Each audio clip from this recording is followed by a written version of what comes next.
Halo teman-teman semuanya, Assalamualaikum warahmatullahi wabarakatuh. Kembali lagi di podcast ini bareng aku Amiratul Muniroh. Kali ini eh, pengen cerita tentang pengalaman mengajar. Hari ini hari Senin ngajar mahasiswa seperti itu setelah beberapa hari sempet di minggu lalu itu nggak ngajar gitu ya karena sedang kurang enak badan gitu ya. Terus yang nggak disangka-sangka adalah tadi itu mahasiswa itu bilang gitu kalau kangen gitu, kayak berasanya udah lama banget nggak ketemu gitu. Kayak di situ sempet ada perasaan yang kaget gitu ya. Kemudian perasaan yang kayak ya seneng gitu ya pastinya dikangenin. Terus juga kayak berasa campur aduk gitu perasaannya. Antara seneng, kaget, kemudian juga apa ya nggak nyangka dan seterusnya kayak gitu. Nah, dari situ jadi apa ya kayak merasanya dibutuhkan, kemudian merasa oh ternyata mahasiswa ini itu juga merasakan hal yang sama gitu. Jadi pada saat tidak ada kelas gitu ya, karena memang entah itu karena sakit atau karena ada agenda lainnya gitu. Itu kayak merasanya, aduh pengennya sih tetap masuk gitu, tapi gimana ya keadaan yang nggak bisa seperti itu. Jadi ya eh, saya rasa sih mahasiswa juga merasakan hal yang sama gitu. Jadi pada saat mungkin tidak bisa masuk ke kelas gitu ya, karena mahasiswa tersebut sakit gitu, merasa ada yang kurang, merasa kok eh, apa namanya, kok jarang ketemu atau nggak bisa berinteraksi gitu. Ini dari yang tadi diungkapkan ya, kalau mereka itu kangen, mereka itu apa ya kayak merasanya lama nggak ketemu kayak gitu. Boleh lah ya GR-GR dikit kayak gitu. Terus hal ini jadi mengingatkan saat pertama kali mengajar gitu. Kalau memang yang benar-benar pertama kali banget gitu ya ngajar, lupa gitu mungkin dari kecil kali ya waktu main apa namanya sekolah-sekolahan kayak gitu.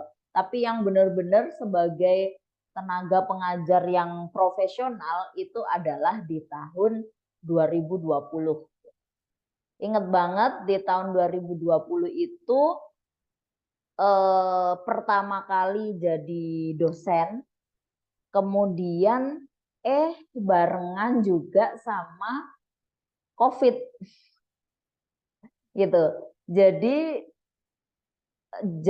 dosen tapi juga pada saat itu wabah COVID itu lagi marak-maraknya kayak gitu. Nah, di situ juga jadi tantangan tersendiri ya untuk mengajar gitu. Jadi dituntut untuk beradaptasi secara cepat, padahal untuk yang cara lama saja gitu, ngomong di depan kelas saja itu kalau boleh dibilang belum terlalu menguasai seperti itu. Tapi ini diminta untuk beradaptasi dengan cepat, mengajar melalui media-media yang terbaru gitu, seperti media Zoom, kemudian juga ada Google Meet dan lain sebagainya. Nah, dari situ jadi eh, belajarnya dua kali. Selain belajar mengenai materi yang akan disampaikan, pada saat perkuliahan juga belajar mengenai apa namanya, aplikasi yang akan digunakan, mengenai aplikasi Zoom, kemudian aplikasi-aplikasi Meet yang saat itu digunakan untuk pengajaran jarak jauh seperti itu. Nah, dari situ ya tentu banyak sekali yang dipelajari, banyak sekali salahnya, kemudian diimprove lagi, kemudian oh ini masih kurang, kemudian butuh untuk belajar lagi dan seterusnya gitu. Bagi mahasiswa yang saat itu saya ajar gitu ya, mungkin mereka melihat gitu bahwa saya adalah orang yang mengajar mereka. Tapi menurut saya gitu ya, mereka adalah mahasiswa-mahasiswa yang mengajarkan kepada saya bagaimana cara menjadi dosen. Karena saya juga belajar gitu. Belajar cara bagaimana mengajar, bagaimana cara mendeliver materi sehingga materi tersebut bisa tersampaikan dengan tepat, tersampaikan dengan baik kepada mahasiswa seperti itu. Nah, hal ini tentu bukan hal yang mudah gitu ya, karena dengan adanya keterbatasan seperti adanya COVID itu membuat kita harus beradaptasi. Kira-kira ini bagaimana gitu untuk memberikan pengajaran, harapannya kualitas dari pengajaran tersebut itu tidak berkurang, tapi dengan cara-cara yang masih diperbolehkan. Seperti misal dengan pembelajaran jarak jauh melalui Zoom meeting, bisa juga melalui grup-grup apa namanya yang dibuat di chat WA, kemudian juga melalui LMS gitu, pengumpulan tugas dan lain sebagainya.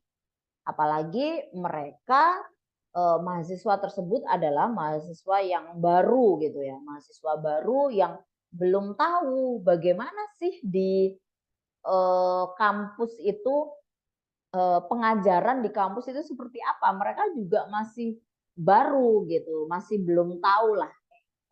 Jadi dari situ kayak saling mengajarkan satu sama lain kalau boleh dibilang gitu. Saya dan juga beberapa teman saya yang dosen baru itu apa ya, belajar bagaimana menjadi dosen yang baik, bagaimana mendeliver suatu materi dengan baik, bagaimana membuat materi lebih mudah dipahami, kemudian lebih mudah dimengerti, dan juga apa atau bagaimana praktik di kehidupan sehari-hari.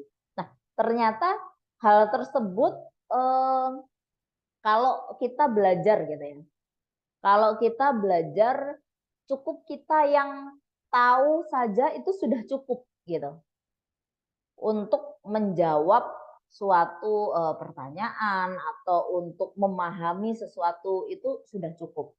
Tapi ternyata untuk memahamkan orang lain, untuk membuat orang lain paham apa yang kita bicarakan, apalagi hal yang baru gitu ya, itu ternyata tidak mudah gitu. Nah, dari situ juga banyak belajar, belajar. Oh, ternyata begini gitu. Apa mengajar itu? Gitu. Karena memang sebelumnya belum pernah mengajar yang profesional seperti itu. Mungkin kalau mengajar misal les ngajar les private, kemudian ngajar mengaji. Nah, itu sudah pernah dilakukan. Tapi kalau mengajar secara profesional di depan kelas, kemudian ngomong dan menjelaskan sesuatu materi itu belum pernah. Awalnya saya pikir ya seperti presentasi pada saat di perkuliahan saja gitu. Ternyata lebih dari itu gitu. Ternyata bagaimana memahamkan, ya balik lagi ya, memahamkan mahasiswa itu.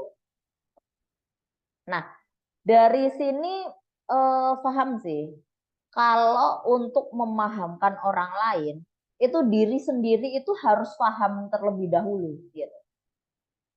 Nah, tingkat atau level pahamnya itu harus yang paham sekali gitu. Kalau hanya sekedar oke, paham, itu masih belum bisa gitu. Kalau kita sudah bisa mendeliver sesuatu ke orang lain dengan baik, itu artinya kita sudah sangat paham gitu, dengan apa yang kita ajarkan. Nah, kemudian juga diberikan real case atau kejadian-kejadian di sekitar yang apa ya, yang berhubungan atau yang berkaitan gitu, agar perkuliahan itu tidak monoton, agar perkuliahan itu tidak garing, tidak apa ya, tidak membosankan, tidak membuat ngantuk gitu. Nah, di situ juga tantangan baru seperti itu. Kalau dulu jadi siswa gitu ya, aduh gurunya nggak enak, ya udahlah, apa namanya, mungkin kalau dulu saya nih gitu ya, apa namanya, kadang gambar-gambar gitu di buku atau kerjain apa gitu.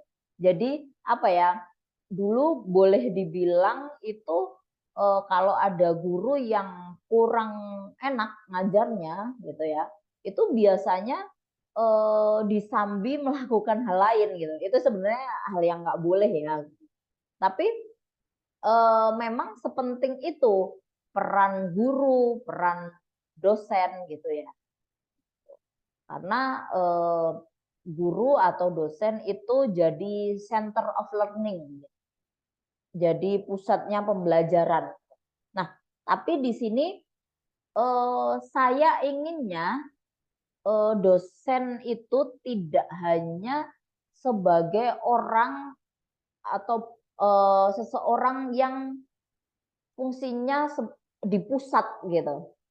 Saya pengennya mahasiswa ini itu dilibatkan secara aktif seperti itu dalam pembelajaran. Jadi pembelajaran itu kebanyakan itu sifatnya adalah diskusi, kayak gitu.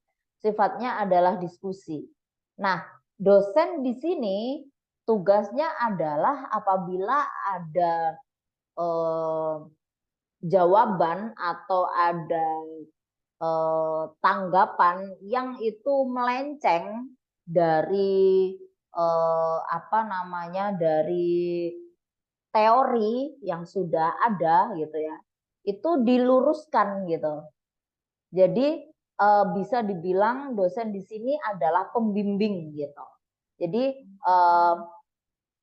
bagaimana mahasiswa itu dilibatkan secara aktif melalui diskusi. Ini ada case seperti ini, ada kejadian seperti ini. Kalau menurut kalian seperti apa? Nah, dengan begitu mahasiswa bisa aktif berpikir gitu. Jadi tidak hanya menerima teori secara oh iya teorinya begini, oh iya teorinya seperti ini, tapi juga mahasiswa bisa aktif untuk memberikan pendapat, aktif untuk mengutarakan apa yang ada di isi pikiran, tidak malu untuk menanyakan hal-hal yang dirasa tidak pas atau kurang sreg seperti itu. Nah, dari sini itu akan tumbuhlah gitu ya kreativitas, akan tumbuhlah daya pikir yang kritis seperti itu. Kemudian tantangan dari mengajar gitu ya, itu biasanya adalah ada pada beberapa mahasiswa yang dia merasanya tidak diperhatikan seperti itu. Jadinya dia membuat, kalau boleh dibilang dalam tanda kutip ya, membuat onar, entah membuat keributan atau membuat sesuatu hal lah yang apa namanya tidak nyaman gitu untuk mahasiswa lainnya berada di kelas seperti itu. Nah, dari situ juga tugas kami dari dosen untuk bagaimana memberikan penjelasan mengenai etika. Gitu. Jadi tidak hanya memberikan pengarahan dari segi teori, dari segi materi saja, tapi juga dari segi etika, dari segi adab, sopan santun, bagaimana bertindak atau bertingkah laku baik di dalam forum maupun secara individu seperti itu. Nah, hal ini sangat penting gitu. Adab atau etika ini sangat penting. Kalaupun ada seseorang yang dia sangat pintar sekali seperti itu, tapi kalau adab atau etikanya itu bisa dibilang minus gitu ya, itu maka ilmunya itu tidak akan berarti gitu ya, atau ilmunya itu dianggap biasanya kadang gini, sayang banget ya gitu, udah pinter cuman kok akhlaknya tidak bagus gitu. Nah, nanti ditakutkannya ilmu tersebut bisa dipakai untuk hal-hal yang tidak baik seperti itu. Nah, beda kalau adab atau etika yang didahulukan. Adab atau etika yang bagus gitu ya, orang itu akan respect gitu, meskipun dia ilmunya masih belum yang terlalu tinggi gitu ya, tapi karena adabnya, sopan santunnya yang bagus gitu, itu akan menunjang gitu ya. Dan wah, dia ini ya udah akhlaknya bagus, pinter lagi. Nah, jadi seperti di karir kelas itu juga diajarkan gitu ya, bahwa adab itu datang pertama gitu. Bagaimana kita itu berakhlak atau beretika itu dengan baik, baru kemudian ilmu itu bisa dipelajari dan kemudian diamalkan seperti itu. Dari sini so far untuk pengalaman mengajar gitu ya, alhamdulillah menyenangkan gitu. Setiap melihat seseorang itu bisa melakukan sesuatu atau terinspirasi atau tahu hal baru gitu dari kita, itu rasanya sangat menyenangkan dan tidak ternilai harganya kalau boleh dibilang gitu. Jadi itu yang bagi saya itu menjadi candu gitu untuk mengajar, untuk memberikan ilmu baru gitu ya kepada orang lain gitu. Dalam hal ini mahasiswa semuanya. Jadi seneng gitu, terutama kalau ketemu mahasiswa baru gitu. Biasanya mahasiswa baru masih semangat-semangatnya gitu ya, masih semangat-semangatnya, masih datang itu paling pagi, kemudian rajin mencatat dan lain sebagainya. Itu seneng banget gitu. Jadi aura dan vibes positifnya dari mahasiswa-mahasiswa baru ini membuat saya juga ikut apa ya, terkena dampak positifnya gitu. Ikut menjadi semangat, ikut ingin apa ya, ingin ketemu gitu. Gimana biar apa yang saya sampaikan ini bisa dipahami dengan mudah gitu sampai ke mereka. Itu menjadikan saya buka-buka lagi gitu materi-materi atau buku-buku. Oh, ini kayaknya dijelaskan dengan cara seperti ini karena mereka akan lebih senang gitu, mereka akan lebih fun menerima materi. Seperti itu sih. Oke, terima kasih sudah mendengarkan monolog hari ini gitu ya. Kita jumpa lagi di podcast selanjutnya. Terima kasih. Dadah. Assalamualaikum warahmatullahi wabarakatuh.